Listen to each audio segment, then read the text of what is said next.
Olá, nós estamos hoje aqui, com muito prazer, com o professor Estevão Gandhi, né? Professor Estevão, o senhor está bem? Tudo tranquilo. Bom recebê-lo aqui. Coisa né? boa. Vocês não sabem, mas o professor Estevão, quem não é de Brasília não sabe.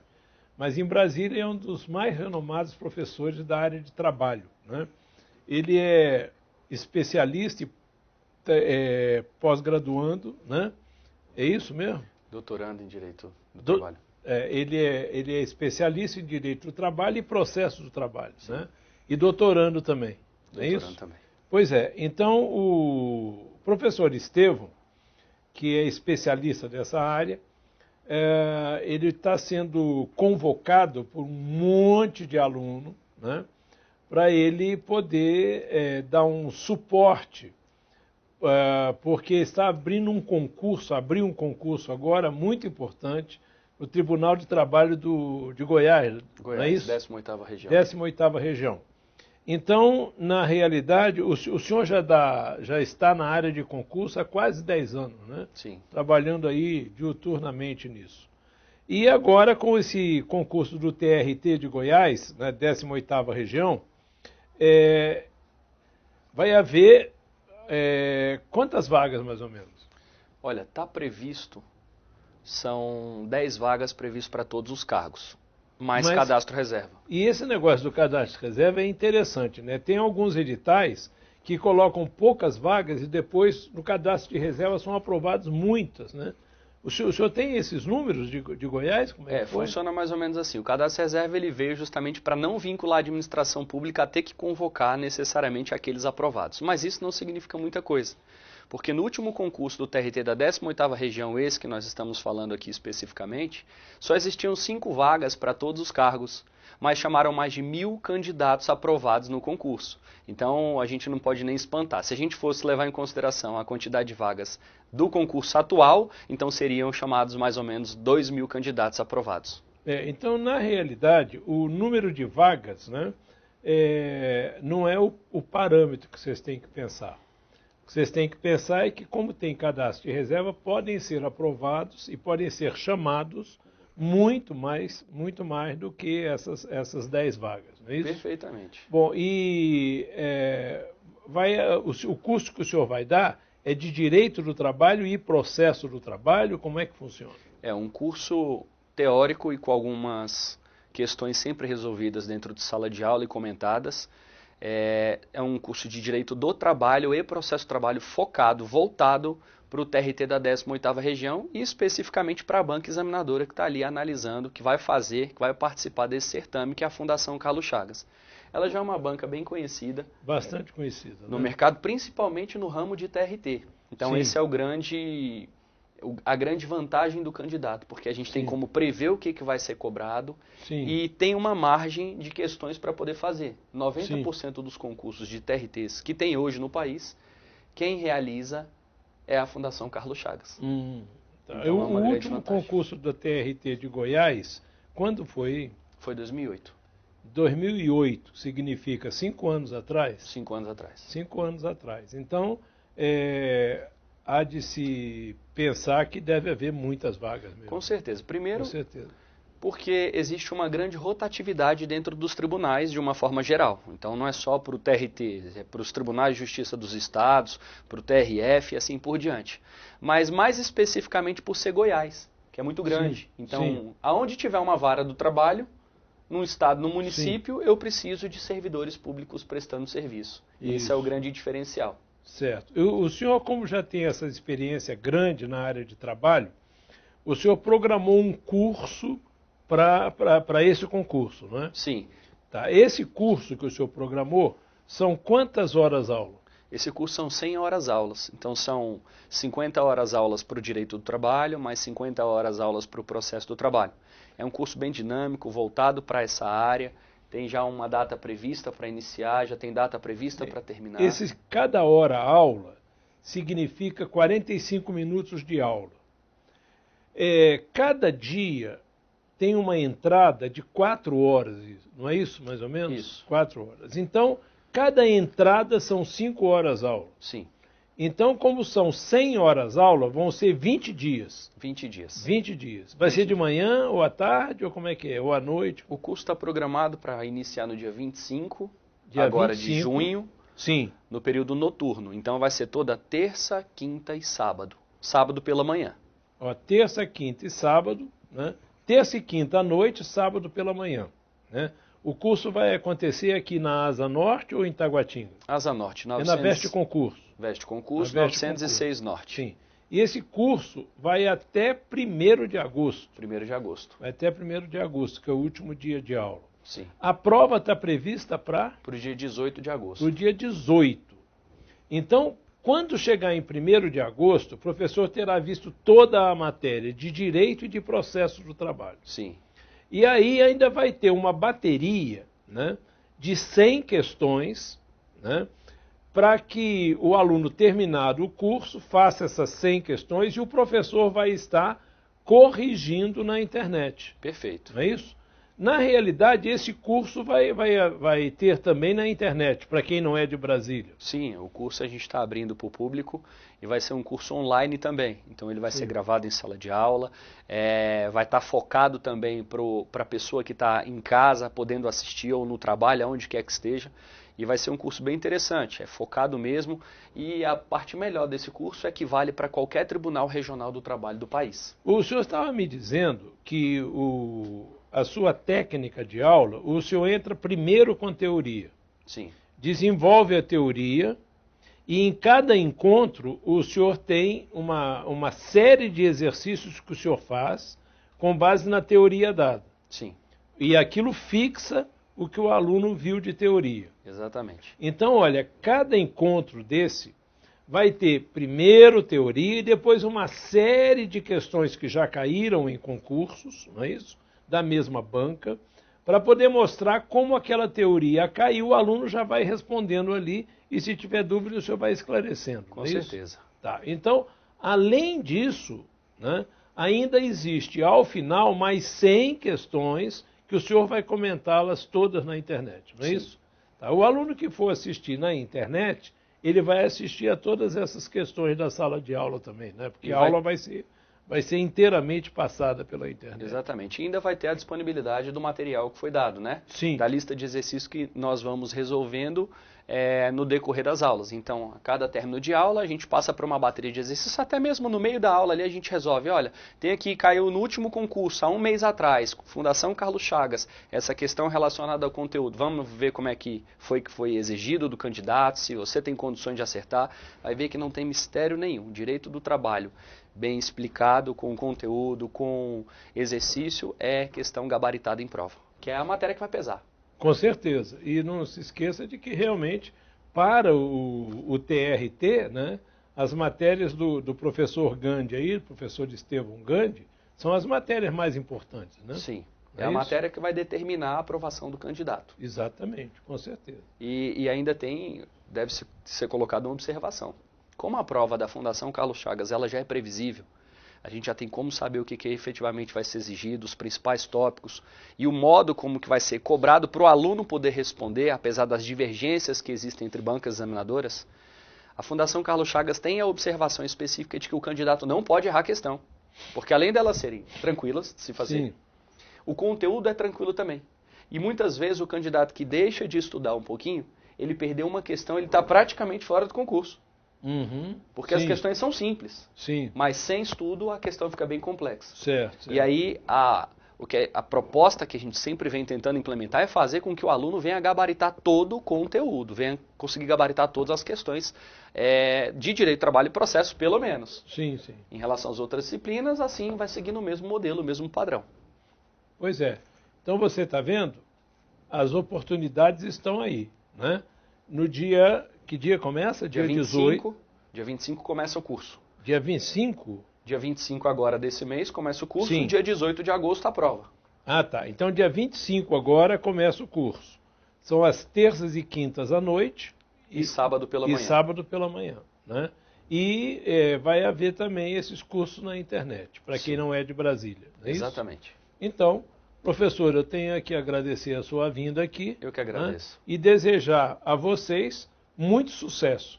Eu tenho certeza de que com a orientação do professor Estevão vocês vão se dar bem.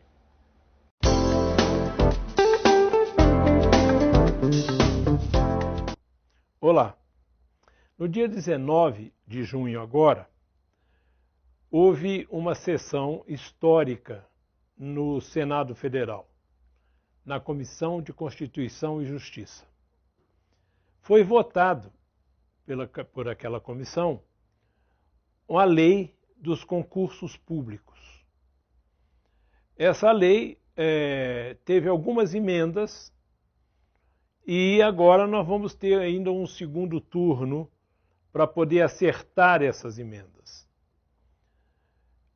Que emendas são essas? Na realidade, são manobras para tirar a responsabilidade do governo de contratar os funcionários que foram no número de vagas definido pelo edital. Já existe até uma jurisprudência dizendo que, dentro do número de vagas, os candidatos que tiverem as melhores notas devem ser contratados dentro do prazo de validade do concurso. Isso significa, se tem 200 vagas e o concurso tem validade por 2 anos, dentro desses 2 anos, essas 200 vagas têm que ser preenchidas. E existem alguns senadores que estão querendo tirar isso. É importante que a gente não permita isso. Agora é que vai começar realmente uma luta decisiva e final, porque esse projeto vai ser discutido na Câmara. E é muito importante que você participe desse projeto. Você vai fazer um concurso. Você quer garantia de vaga? Você quer garantia dos seus direitos? Então você tem que trabalhar conosco para criar essa lei dos concursos de nível federal, né? No Distrito Federal a lei já existe. Agora nós estamos pensando no governo federal. Nós precisamos aprovar essa lei no governo federal para que aconteçam as coisas com mais tranquilidade. Por exemplo, se você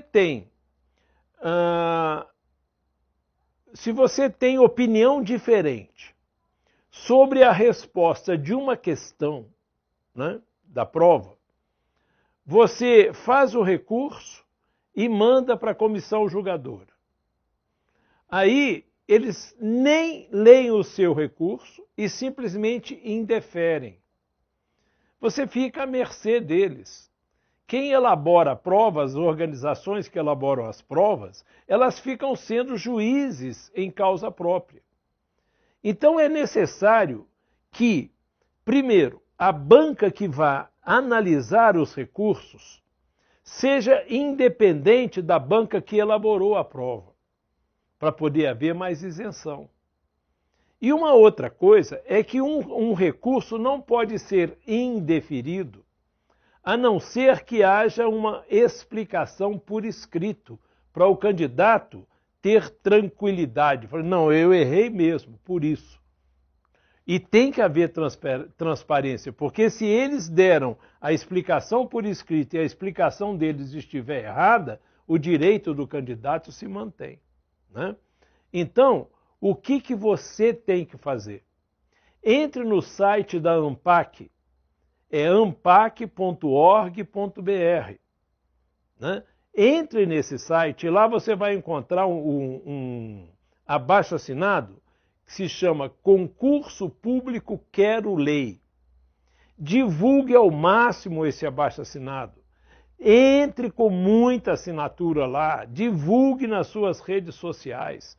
Nós precisamos criar força para poder enfrentar, né, os que representam o passado nesse país e que, na realidade, estão criando probleminhas apenas para esticar, não deixar essa lei ser aprovada, né, porque eles têm interesse de contratar terceirizados ou cargos de confiança que, na realidade, passam a ser cabos eleitorais deles. Entendeu? Nós precisamos não é de cargos de confiança nem de terceirizados. Nós precisamos é de funcionários concursados, para que não tenham cabresto, para que não sejam mula de presépio dos políticos, né? Na realidade, o servidor público não tem que ser um subalterno dos políticos. Ele tem que ser servidor por profissão. E os políticos têm que saber respeitá-los, não é verdade? Ele pode até trabalhar para um político, mas trabalhar no departamento, no setor de um político, mas pode ter sua independência e votar em outro. Então, o que importa é que a gente acabe com as aprovações de cargos por nomeação, porque isso é que faz o Brasil ficar atrasado como esteve na época do pistolão dos séculos passados. Então, concurso público quero lei, no site da ampac.org.br. Não deixe de participar e divulgar bastante nas redes sociais.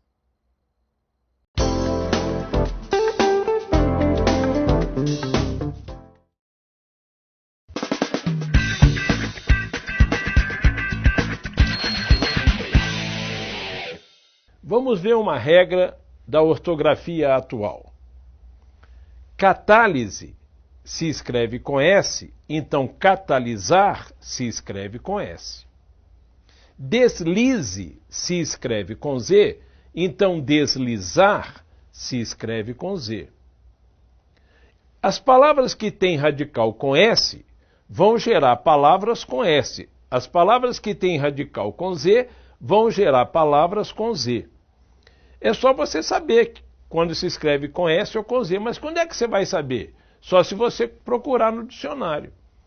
Porque muitas vezes você não sabe se escreve com S ou com Z. Então, como é que você pode simplificar essa regra? Se o som é Z, é só a letra Z. Então, catálise, deslize, análise, tudo passa a ser escrito com Z. E aí ninguém vai ter dúvida. Se o som é S, aí é letra S. Letra S é para som S. E letra Z é para som Z. Não é muito mais fácil? Então, se você quer simplificar as regras da ortografia, entre no site acordarmelhor.com.br. Assine lá o manifesto. Divulgue para todo mundo. E todo mundo vai ser beneficiado porque as regras de escrever bem serão muito mais facilitadas. Isso vai dar inclusão social e vai fazer com que todos, né, ganhem com isso. acordarmelhor.com.br.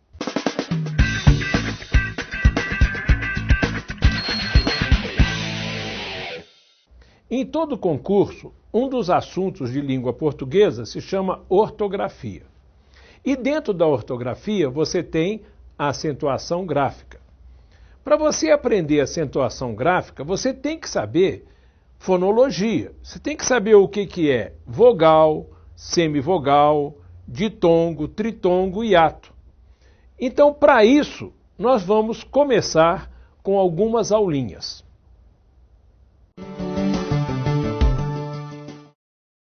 Vocativo. Veja a frase. Eu te amo, Tereza. O que você tem aí? Eu, sujeito. Amo, verbo transitivo direto. Te, objeto direto. A frase está completa. Tem sujeito, verbo e objeto direto. O que é Tereza? Tereza é um termo externo à frase. É o receptor da mensagem, a pessoa com quem você está falando. Você está chamando a atenção dela.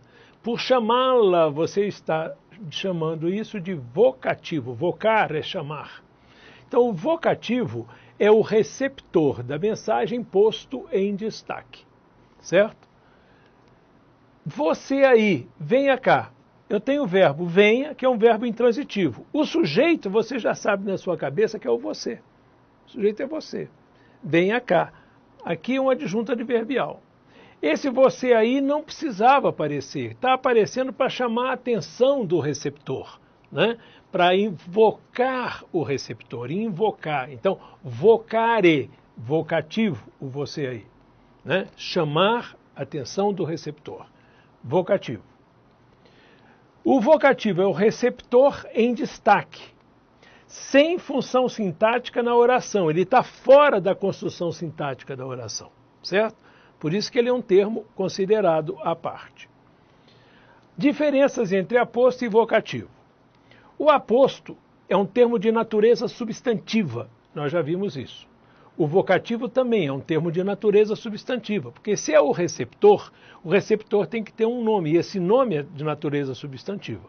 Pode ser um pronome substantivo, numeral substantivo, mas é um termo de natureza substantiva. Nesse ponto, eles são iguais. Os dois têm natureza substantiva.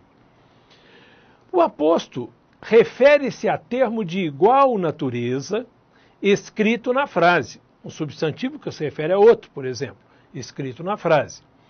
É diferente do vocativo. O vocativo refere-se ao receptor da mensagem, que normalmente não está escrito na frase. Você escreve para chamar a atenção. Nem sempre é separado por vírgula o aposto. Nem sempre. Mas o vocativo vem sempre separado por vírgula. A diferença é só do N para o V. O aposto nem sempre é separado por vírgula e o vocativo vem sempre separado por vírgula. O aposto. José, seu filho está aqui. Como é que eu vou diferenciar isso de vocativo? Com essa pontuação, essa frase está errada. Eu não sei quem é sujeito, quem é que é vocativo, quem é aposto, etc. Veja só. Pontue a frase acima para que José seja sujeito. Olha, o sujeito não pode ter uma vírgula só entre ele e o verbo. Isso resolve tudo. O sujeito não pode ter uma vírgula só entre ele e o verbo. Então, se eu pontuar assim, José, seu filho, está aqui, esse seu filho não pode ser sujeito de estar, porque não pode ter uma vírgula entre o sujeito e o verbo. Então, o sujeito é o José, que tem duas vírgulas, ou três pode, entre ele e o verbo. Uma só não pode. José, sujeito, está aqui. E o seu filho, estou explicando quem é o José. O José, seu filho, esteve aqui. Então, esse seu filho aqui é um aposto de José. Eu estou, veja só, botei entre duas vírgulas, esse não pode ser sujeito, mas aquele vai poder. Então, o José é o sujeito, aqui está o verbo, e aqui você tem um aposto de José. Para que José seja vocativo. Então, o que acontece? Para que o José seja vocativo, não pode ter uma vírgula só entre José e o verbo. Então, o que eu vou fazer? Eu vou fazer exatamente isso. José, vírgula, seu filho está aqui. Se eu botei uma vírgula só aqui, eu estou dizendo que José não é o sujeito. O sujeito é seu filho. E o José é o vocativo. Está certo? Então, esta vírgula está mostrando que José não pode ser sujeito. Eu digo assim, José, seu filho esteve aqui. E aí, nesse caso, ele é o vocativo e o seu filho é o sujeito e o verbo é estar. Agora, a função de agente da passiva. Vamos entender isso. Por Daniela foi comprado um cavalo. Ou um cavalo foi comprado por Daniela. O que você tem aqui? Você tem o cavalo é o sujeito paciente, recebendo a ação de ser comprado, certo? O foi comprado é um verbo na voz passiva. E por Daniela é o agente da voz passiva, tá? É o agente, é quem está praticando esta ação na voz passiva. E você percebe que o agente da passiva tem uma preposição antes, que é a preposição por. E antigamente existia de. Um cavalo foi comprado de Daniela. Muito bem. O agente da passiva, primeiro, pratica a ação verbal que o sujeito recebe. Daniela pratica a ação de comprar e o sujeito recebe esta ação, é comprado. Tá certo? O agente da passiva vem antecedido das preposições por ou de. Essa é mais atual e essa é mais antiga ou arcaica. Preposição por pode ser pelo, pela, pelos, pelas. Preposição do, de pode ser com o, a, os, as. Percebeu? Muito bem. Esta forma é atual e a agente da passiva com preposição de é forma arcaica. Um cavalo foi comprado de Daniela.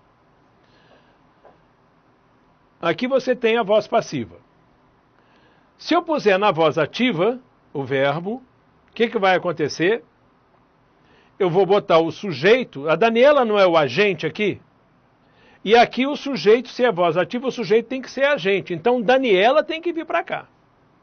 Mas para ser sujeito não pode começar com preposição, então eu elimino isso. Daniela comprou. Percebeu? Aí eu vou pegar o quê? Aqui eu tenho sujeito agente, sem preposição, lógico. Aí eu vou pegar um cavalo, que é o sujeito paciente, e ele vai virar objeto direto. Um cavalo. Igualzinho. Ó. E ele é objeto direto paciente. Então o sujeito paciente vira objeto direto e continua para continuar paciente. Falou? Então, o objeto direto é o paciente da ação do verbo na voz ativa. Essa é a transferência de uma voz para outra. Agente da passiva. Na voz ativa, o agente da passiva, que é aquele, na voz ativa, sem preposição, vira sujeito, agente. Sujeito paciente. Na voz ativa, igualzinho, um cavalo, igualzinho, vira o quê? Objeto direto, né? Muito bem, que é paciente. Terceiro, para a gente concluir, com preposição de, o agente da passiva. Ele é amado de todos. O rei deve ser respeitado de seus súditos. A cidade é cercada de água. Isso é o uso arcaico. O moderno seria é amado por todos, respeitado por seus súditos, cercada pela água ou por água. Né? Bom, só tem voz passiva o verbo que na ativa tem objeto direto. Lógico, porque quando você vai passar a passiva para a ativa, o sujeito vai virar objeto direto. Então, se você na voz ativa não tiver um objeto direto, você não pode criar uma voz passiva. Entendido? Não. Só tem voz passiva o verbo que na ativa tem objeto direto. Agora vamos ver o ser apassivador. Há quem chame de pronome apassivador e há quem chame de partícula apassivadora. Tanto faz. O ser apassivador. Sujeito não começa com preposição, você tem que ter certeza disso. E advérbio não pode ser sujeito. Repete comigo, porque você tem que gravar isso, você tem que saber de qualquer jeito. Nós já vimos lá atrás na primeira aula de sujeito.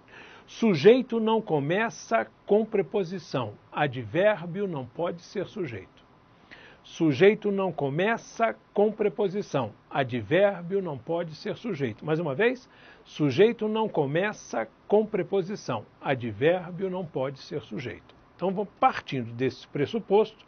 Veja só. Encontra-se nesta loja tudo. Veja só, aqui eu tenho nesta loja. Nesta loja é um termo. Ele pode ser sujeito? Tem um substantivo.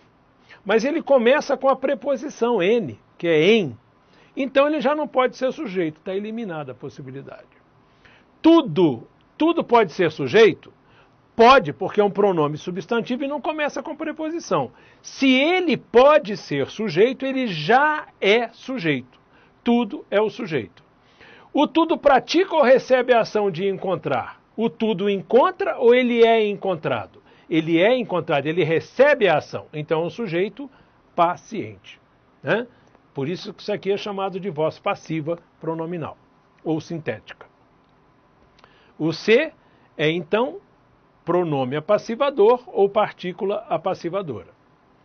Basta você achar um sujeito que ele vira pronome apassivador. Buscou-se um consenso desde o início. Você tem o verbo na terceira pessoa mais o se, não é verdade? Você tem a expressão desde o início, pode ser sujeito, é substantivo, mas começa com a preposição desde. Então isso aqui não pode ser sujeito. Um consenso pode ser sujeito? Pode, porque é substantivo e não começa com preposição. Se ele pode, ele já é o sujeito. Ele pratica ou recebe a ação? Um consenso é buscado, não é um consenso busca. Então ele recebe a ação, se chama sujeito paciente. Se ele é o sujeito paciente é porque o verbo está na voz passiva, né? E esse ser é uma partícula apassivadora ou um pronome apassivador. Tá? Então você tem que estar com o verbo na terceira pessoa, mais o ser, para você identificar.